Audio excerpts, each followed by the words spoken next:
राम सिया की जोड़ी इस संसार में अनोखी है। रामायण में इनके सुंदर रूपों और इनके अनोखे मिलन का बड़ा ही सुंदर वर्णन मिलता है। आज हम इसी सुंदर जोड़ी के बारे में बात करेंगे कि राम सिया का विवाह कैसे संपन्न हुआ और इस विवाह के लिए सीता का स्वयंवर क्यों रचाया गया। सीता मैया राजा जनक की पुत्री थी। वास्तव में माता सीता का जन्म धरती मैया से हुआ था, इसलिए इनका एक नाम भूमिजा भी है। सीता मैया का जीवन साधारण नहीं था। वे बचपन से ही कई असाधारण काम करती रहती थी, जिनमें से एक था शिव के धनुष से खेलना, जिसे कई महान महारथी हिला भी नहीं सकते थे। ये शिव धनुष पृथ्वी के संरक्षण के लिए भगवान विश्वकर्मा ने बनाया था, जिसे भगवान शिव ने परशुराम जी को दिया। परशुराम जी ने इस धनुष से कई बार पृथ्वी की रक्षा की और बाद में इसे राजा जनक के पूर्वज देवराज के संरक्षण में रख दिया। यह दिव्य धनुष इतना ज्यादा भारी था कि इसे बड़े बड़े शक्तिशाली राजा हिला भी नहीं सकते थे, लेकिन नन्ही सीता इसे आसानी से उठा लिया करती थी। ये दृश्य देख राजा जनक को एहसास हुआ कि सीता कोई साधारण कन्या नहीं है, ये कोई दिव्य आत्मा है। इसलिए उन्होंने बाल्यकाल में ही निश्चय कर लिया कि वे सीता का विवाह किसी साधारण मनुष्य से नहीं करेंगे। लेकिन वे सीता के लिए दिव्य पुरुष को कैसे खोजे, ये सवाल उन्हें अक्सर सताता था।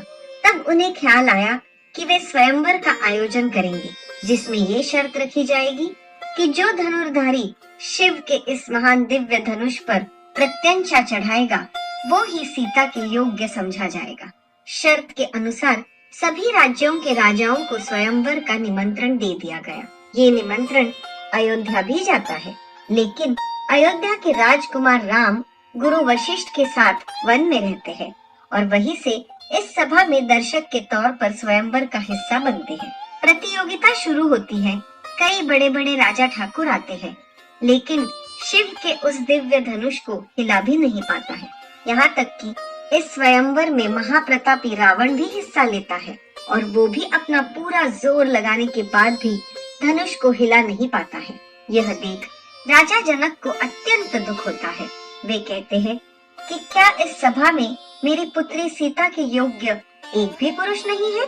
जिस धनुष को वो खेल खेल में उठा लेती है, उसे आज इस सभा में कोई हिला भी नहीं पाया। प्रत्यंचा चढ़ना तो बहुत दूर की बात है। जनक के द्वारा कहे शब्द लक्ष्मण को अपमान के बोल लगते हैं और लक्ष्मण अपने भैया राम को प्रतियोगिता में हिस्सा लेने का आग्रह करते हैं, लेकिन राम इनकार कर देते हैं कि हम अभी यहाँ एक सन्यासी के वेश में उपस्थित हुए हैं और केवल दर्शक मात्र हैं। लेकिन फिर गुरु वशिष्ठ अपने शिष्य राम को स्वयंवर में हिस्सा लेने का आदेश देते हैं। तब गुरु की आज्ञा पाकर श्री राम अपने स्थान से उठकर दिव्य धनुष के पास जाते हैं और सभी की निगाहें राम पर ही टिक जाती है। उनका गठीला शरीर, मस्तक का तेज सभी को आकर्षित करता है। श्री राम धनुष को प्रणाम करते हैं और एक झटके में ही उसे उठा लेते हैं और जैसे ही प्रत्यंचा चढ़ाने के लिए धनुष को मोड़ते हैं, वह टूटकर दो हिस्सों में गिर जाता है। इस प्रकार राजा जनक की शर्त पूरी होती है और सभा में आए सभी लोग उन पर फूलों की वर्षा करते हैं। साथ ही सभी देवी देवता भी आकाश से भगवान राम पर फूलों की वर्षा करते हैं। फिर सीता जी श्री राम के गले में वरमाला डालकर उनका वरण करती है और हर्ष उल्लास से पूरी मिथिला नगरी गूंज उठती है।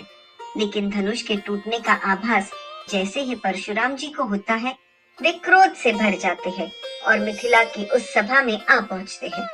उनके क्रोध से धरती कंपित होने लगती है, लेकिन जैसे श्री राम ने परशुराम जी के चरण स्पर्श कर क्षमा मांगते हैं, भगवान परशुराम समझ जाते हैं कि वास्तव में राम एक साधारण मनुष्य नहीं, अपितु भगवान विष्णु का अवतार है और वे अपने क्रोध को खत्म कर सिया राम को आशीर्वाद देते हैं और इस तरह बड़ा ही मनोहर सीता स्वयंवर संपन्न होता है।